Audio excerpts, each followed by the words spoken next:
समय की बात है जब भगवान शिव के पास कोई वाहन न था। उन्हें पैदल ही जंगल पर्वत की यात्रा करनी पड़ती थी।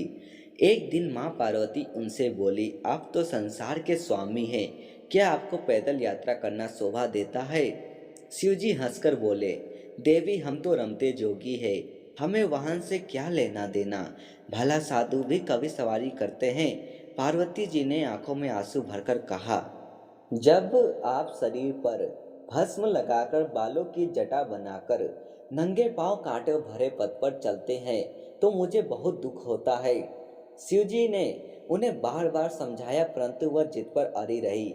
बिना किसी सुविधा के जंगल में रहना पार्वती जी को स्वीकार था, परंतु वह शिवजी के लिए सवारी चाहती थी। अब भोले भंडारी चिंतित हुए, भला वाहन किसे बनाए। उन्होंने देवताओं को भेजा। नारद मुनि ने सभी देवी देवताओं तक उनका संदेश पहुंचा दिया। अब सभी देवता घबरा गए। उन्होंने सोचा कहीं हमारे वाहन न ले ले। सभी कोई न कोई बहाना बनाकर अपने अपने महलों में बैठे रहे। यहाँ पार्वती उदास थी। शिवजी ने देखा कि कोई देवता नहीं पहुंचा है। उन्होंने एक ओंकार लगाई तो जंगल के सभी जानवर आ पहुंचे। शिवजी ने उनसे कहा, तुम्हारी माँ पार्वती चाहती है कि मेरे पास कोई वाहन होना चाहिए। बोलो कौन बनेगा मेरा वाहन। सभी जानवर खुशी से झूम उठे। फिर एक छोटा सा खरगोश आगे बढ़कर उसने कहा, मुझे अपना वाहन बना ले, मैं बहुत मुलायम हूँ। जिसे देख सभी जानवर हंस पड़े। फिर शेर गरज कर बोला, मूर्ख खरगोश, मेरे होते तेरी जुर्रत कैसे हुई सामने आकर बोलने की। फिर बेचारा खरगोश चुपचाप कोने में बैठकर गाजर खाने लगा। फिर शेर हाथ जोड़कर बोला, प्रभु मैं जंगल का राजा हूँ, शक्ति में मेरा कोई सामना नहीं कर सकता, मुझे अपनी सवारी बना ले। उसके बाद समाप्त होने से पहले हाथी बीच में बोल पड़ा। हाथी बोला, मेरे अलावा और कोई इस काम के लिए ठीक नहीं है प्रभु। मैं गर्मी के मौसम में अपनी सूंड में पानी भरकर महादेव को नहलाऊंगा। फिर क्या जंगली सुअर भी किसी से कम था। वह भी अपनी थूथन हिलाते हुए कहने लगा, शिवजी मुझे सवारी बना लो, मैं साफ सुथरे रहने की कोशिश करूंगा।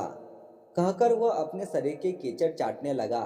फिर कस्तूरी हिरण ने नाक पर हाथ रखकर कहा, छी कितनी बदबू आ रही है, चल भाग यहाँ से। मेरी पीठ पर तो शिवजी सवारी करेंगे। इसी तरह सभी जानवर अपना अपना दावा जताने लगे। फिर शिवजी ने सभी को शांत कराया और बोले, कुछ दिनों बाद मैं सब जानवर से एक चीज मांगूंगा, जो वह ला देगा वही मेरा वाहन होगा। नंदी बैल भी वहीं खड़ा था।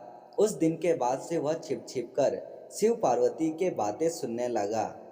घंटों भूख प्यास की परवाह किए बिना वह छिपा रहता था। एक दिन उसे पता चल गया कि शिवजी बरसात के मौसम में सूखी लकड़ियों की मांग करेंगे, तो उसने पहले ही सारी तैयारी कर ली। फिर कुछ दिनों बाद बरसात का मौसम आया। सारा जंगल पानी से भर गया था। ऐसे में शिवजी ने सूखी लकड़ियों की मांग की तो सभी जानवर एक दूसरे का मुंह ताकने लगे।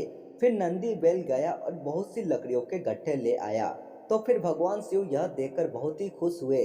वे मन ही मन जानते थे कि नंदी बैल ने उनकी बातें सुनी है। फिर भी उन्होंने नंदी बैल को अपना वाहन चुना। इस प्रकार नंदी बैल भगवान शिव के सवारी बने। फिर सारे जानवर और माँ पार्वती के जय जयकार करते लौट गए। दोस्तों यह कहानी आपको अच्छी लगी हो तो कमेंट में हर हर महादेव जरूर लिखें और साथ ही चैनल को सब्सक्राइब जरूर करें।